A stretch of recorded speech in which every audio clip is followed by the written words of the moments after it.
Prior video I talked about how that silver was showing right here, guys. I ended up popping this off, popping that out, removing those pieces.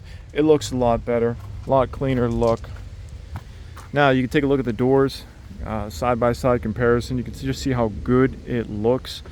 Now you scratch this paint, yeah, the black does come off. Maybe that can be fixed with some type of primer.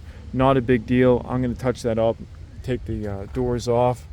There's some rust I noticed here on this plate. I'm gonna have to get that cleaned up. This mat's gonna have to be taken out. You can't tell if there's a water leak. That's gonna have to be taken out because that's not sealing correctly. So that's gonna have to be taken out. It's come out too far. You can see right here, I didn't put any mat down. I just went straight down. It's all wide open. I'll probably take that little piece out just in case there is a water leak. This is where it jams up at. I want to be able to see it. Right here, all this is going to have to be taken out right here. This piece will not settle in there. It just pops off. There's too much.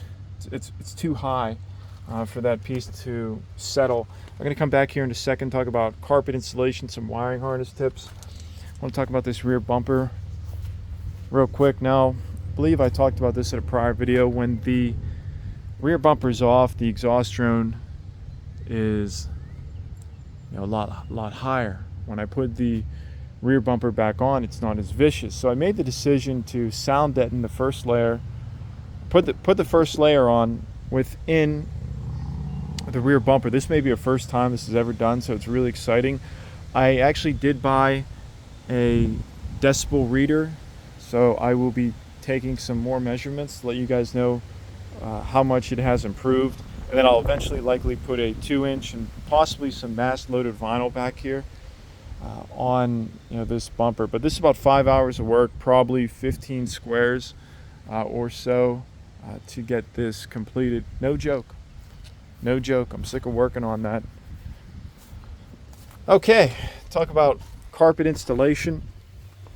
Definitely recommend having 2 people. Make it a lot easier. There's a cord all the way in the back, and I didn't know it was there. You want to make sure you definitely don't break that.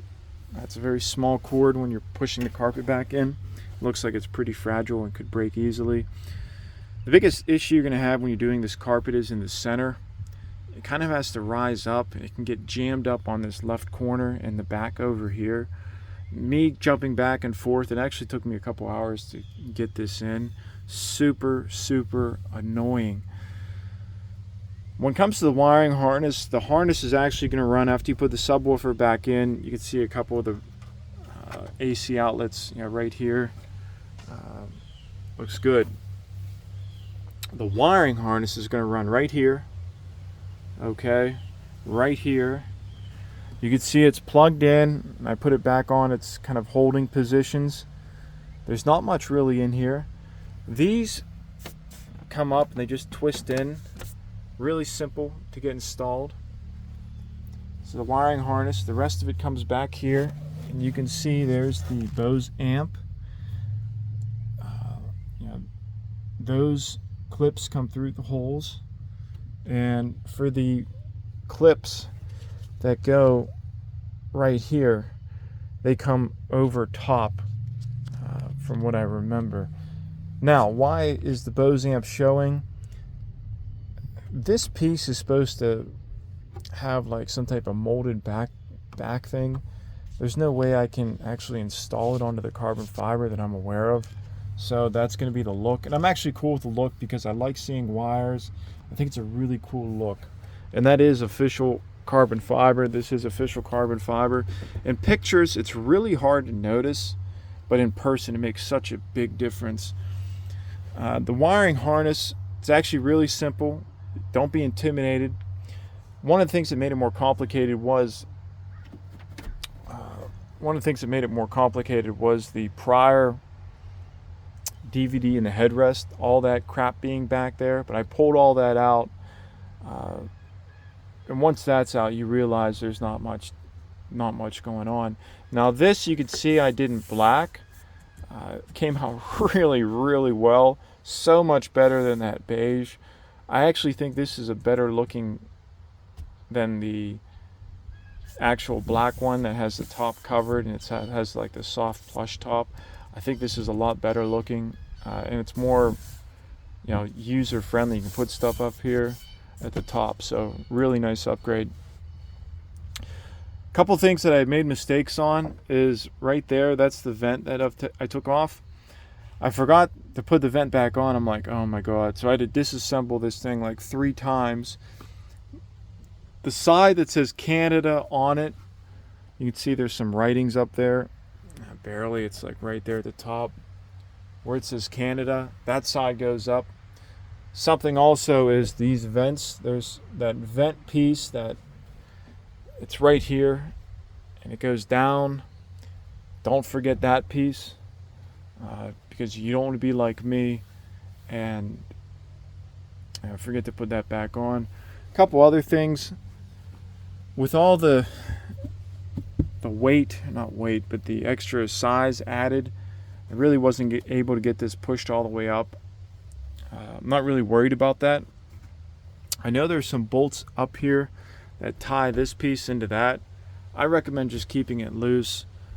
It's just a pain to get down here and to take these bolts out to begin with. So once they're out, I recommend don't even put them back in. Just keep this loose, because if you need to get back here, take this piece off for some reason, you can just pull this back, you know, and slide it backwards.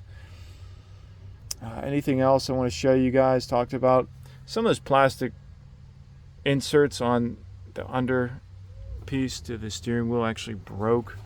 Not a big deal, but when you're doing your reinstallation, just be aware of that. They may be broken. And what else? You know, clean your vents. If you have the opportunity to get something down there to clean your vents while you're here, do that. Now is a really good time to send your dashboard in to get upgraded to LCD.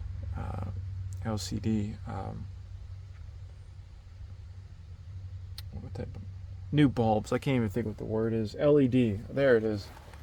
Let me tell you guys, I'm losing my mind working on this thing. Now's a good time to send your dash in to get LED bulbs installed on it. You know, you've come this far, you might as well. I'm actually currently waiting for some foam pieces to come in to put underneath this. I'm going to put some foam in here to get rid of some of the rattling. So that's about it, guys. That's the update. So if you are tackling this project, good luck. Oh, you know what? Hold up. Got to talk about something else, guys, before I forget. Let me come over to the driver's side. One thing. Putting some of these screws back into the driver's side were extremely difficult. I really shouldn't have come up this high on the driver's seat, kind of like where this goes in. I really should have kept a lot of this out. And the reason is I actually struggled to get some of these bolts back in. You know, they're not as far down as that, should be further down.